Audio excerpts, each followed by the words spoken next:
Day 227, we're going to start with this. What is water at 211 degrees? Water is just simply that. It's just water at 211 degrees. It's hot, it's steaming, but it's not boiling. The boiling point for water is 212 degrees, and that remains to be true. Whether you do that today, whether you tried to boil water a year ago, 1,000 years ago, doesn't matter. The boiling point has always remained specifically at 212 degrees. It's 212 degrees for me, for you, for anyone in the U.S. or for anyone overseas. It is specifically 212 degrees, whatever the equivalent is whatever the equivalent is for Celsius. And I think that there's an interesting lesson in that, is like at 211 degrees, because what's water do when it boils? It produces steam, and that steam that's produced powers everything. It powers locomotives, engines, drives machinery, creates forward motion. But none of that's possible at 1 degree below the boiling point. So what am I saying when I talk about all this? It's like that degree matters. Every degree counts. If we think we're going hard and pushing it in our lives, yet we're not getting the result that we want, we can let discourage and burnout and all of these things occur. But what happens if you're just 1 degree away from getting exactly what you want out of this life?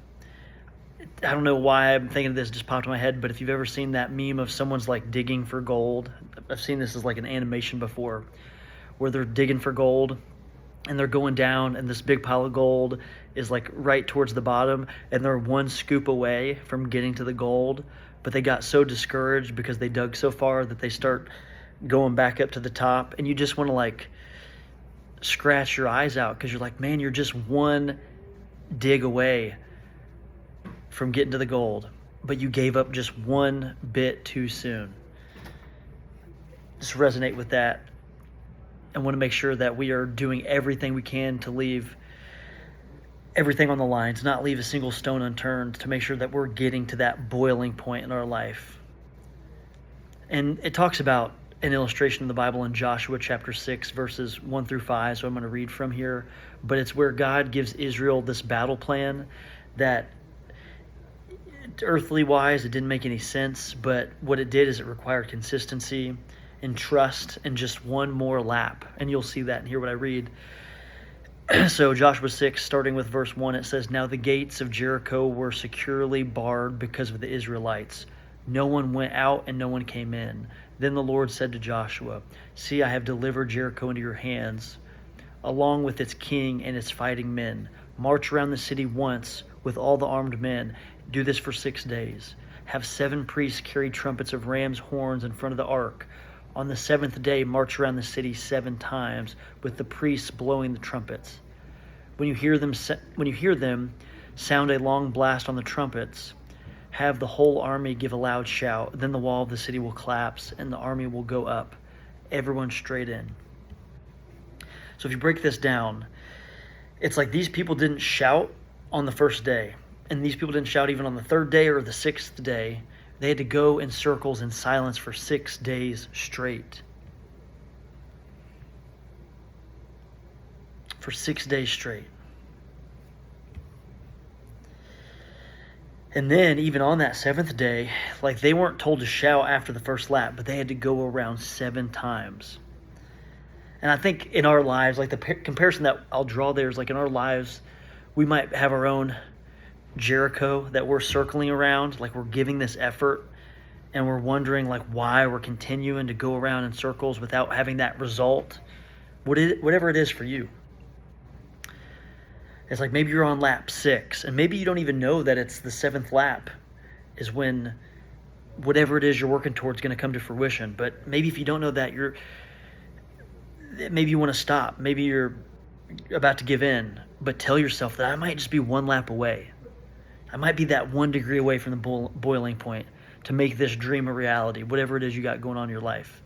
But again, maybe you're on lap 6 of 7 and you're tired and you're sweating and you're frustrated, and maybe you've been faithful and you've been praying, you've been trying to do things the right way, but things aren't moving yet. that's where I just got to remind you is like, don't stop on lap 6. Don't stop at 211 degrees, but go that one extra lap and go that one more degree.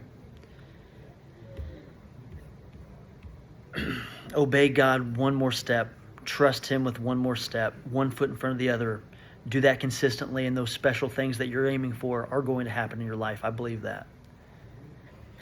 So when you look at that Jericho example, it's like the miracle for them didn't happen until the very end of their obedience. I think there's a lesson in that. And when they were marching around the city, it's like it wasn't their own strength that brought the wall down, but it was God's power that was activated by their faithfulness. I just think that's the same for you and I. It's like our walls may not fall at lap 1, at lap 2, or at lap 6. The good times ahead might not be happening in your life at, on the first chapter or the third chapter or the 6th chapter of your life, but it's coming. Stay faithful. Continue to follow God. Because God says in that example there, it's like, keep marching, He tells them. The 212th degree, that seventh lap, that final shout, like that's when the breakthrough is going to happen. So I guess in closing is just like, what if that goal that you've set out, or that destination, or that miracle for you is just 1 degree away? That's the degree that's going to create the steam that moves everything in your life. Just continue with that extra day of faith, that extra day of discipline, that extra day of obedience. And don't just settle for the hot water, but let life just continue to boil with purpose. Like, it's easy for me to justify if I have a pretty good workout. Like when I talk about hot water versus boiling, I can say, that was a pretty good workout. I went as hard as I could. Well, really, did you though? Like, don't settle for good at the expense of what could have been great. Just my reminder, because I need to hear it more than anyone, is like, continue to push past your comfortable, not just physically, but spiritually especially. It's like, trust completely, obey God fully with all that you've got, because it's like that. It's the very same God that brought the walls of Jericho down. Yet, just because we read it and it was 1,000 or 2,000 years ago, for some reason we often think that can't happen in our own life. But it's the same God that brought the walls of Jericho down that can still respond to faith, to our own faith that goes the distance for Him. So again, 212 degrees, one more step, one more prayer. It's in that one more where our breakthrough can absolutely lie. Let's continue to pursue that. Day 227.